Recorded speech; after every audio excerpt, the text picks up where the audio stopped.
Hi everyone, welcome to my channel, the Nui channel, and today's episode is going to be about Bon Appetit, Your Majesty, episode 11 and 12, the final episodes.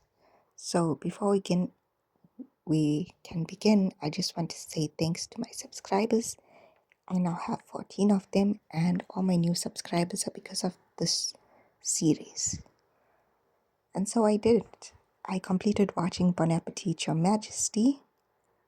And let's start with episode 11. We pick up with the king proposing to Yan Jiang, but she says she has to go back to her time, and the king asks if it would be so bad to stay here. And really, what's the driving force behind wanting to go back to her time? I've seen her think about her father maybe once. She's never mourning modern technology or electricity.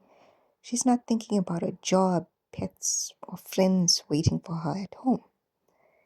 And I think the bigger issue, though, is that the show did not develop her feelings for him. They really focused the writing and the budget on food and CGI and when people taste the food. But I think more should have been done to show the romance. So we basically went from 0 to 100. Maybe they just needed more episodes for the show. Okay, so the king says she can go back, but she must promise to come back to him. And she asks what if she wants to but can't, and he responds that in that case he'll come to her. So the next day they're preparing for the grandmother queen's birthday celebration when Jiang learns the grandmother can't eat meat. But traditionally meat is a part of this ceremony. And that brings us to the name of episode 11, which is soy meat, gujal pan, and eggplant pie, which the queen grandmother loves. The king does the dance with Gongil for the grandmother queen, and then Yi Jang-gyun comes through to speak to the king in the middle of this banquet, and he's there because Jason threatened to kill his family. So he gives the king a scroll which has the draft plans for why his mother was poisoned. And he's also brought the king's maternal grandmother. He explains that she lost her mind and became childlike after the queen's death. And when the king asks if she recognizes him, she just laughs. She doesn't recognize him. And then she starts eating from one of his advisor's plates. So the grandmother queen is very shocked. She and his stepmother and basically everybody gets up to leave at this point. Maybe they just need time to process all this. But the king is angry and he tells them all to sit back down.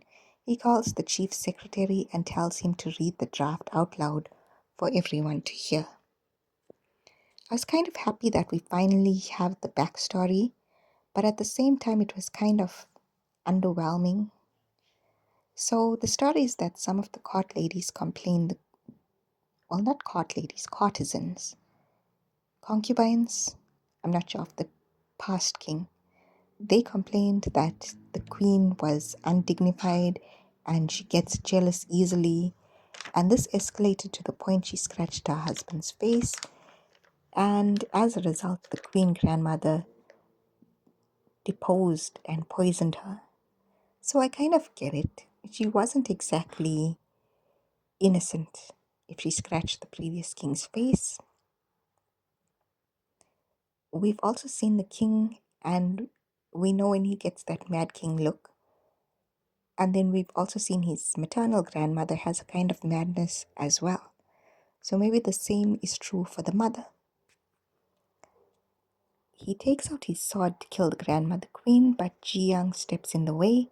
He's about to swing at her too and tells her she must stay out of it unless she wants to die as well. And then she says she won't step out of his way because she loves him. And this is like the previous episode with Gongil having his moment. The actors are doing a great job, but the writers didn't have the proper build-up for the scene to hold so much weight. And the king still wants to kill his grandmother, and Jiang realizes the only person that can stop him is the maternal granny. So she feeds her the homemade chocolate she made for the king, and it actually works.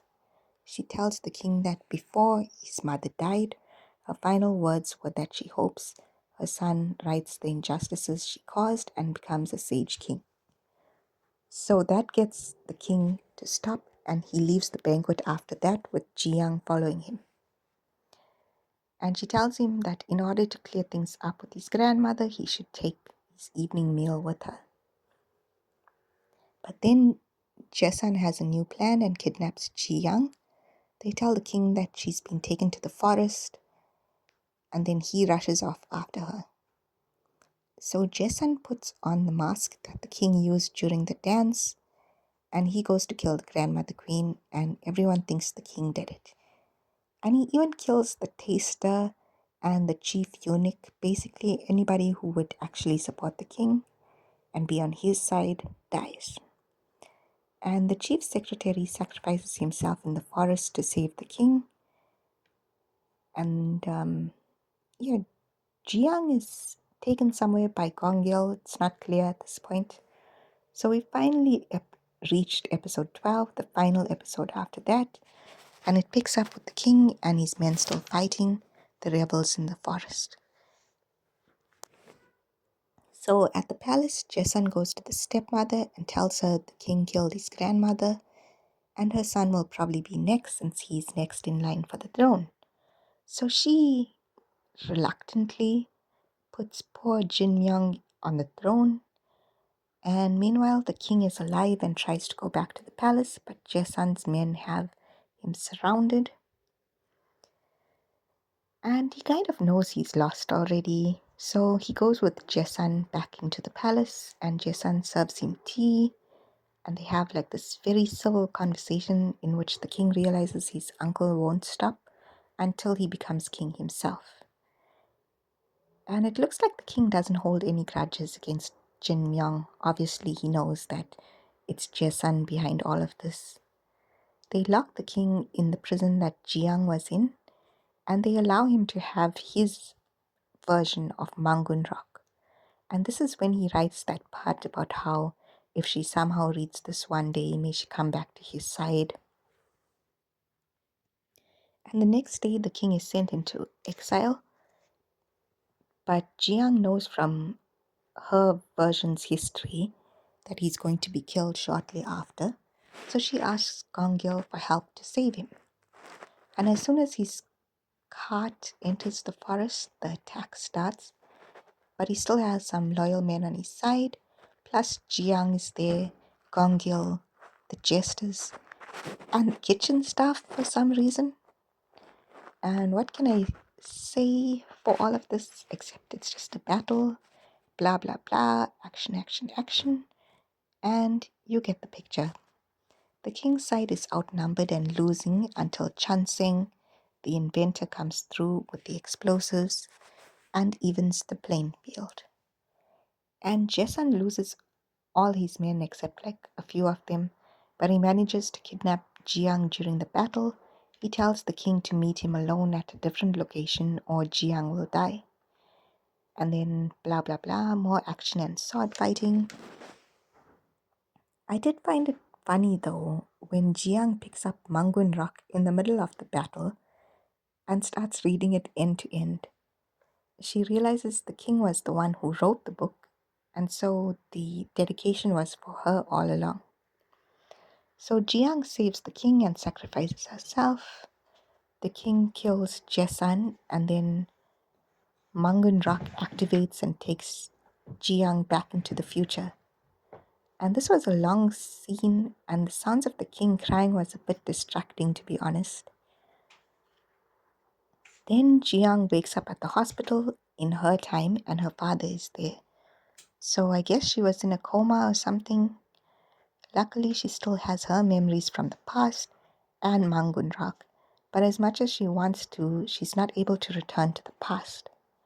And then cut to 1 month later, and Jiang is at the restaurant for a meeting. They desperately need one Michelin star or the place will close, so Jiang agrees to help them out for a month.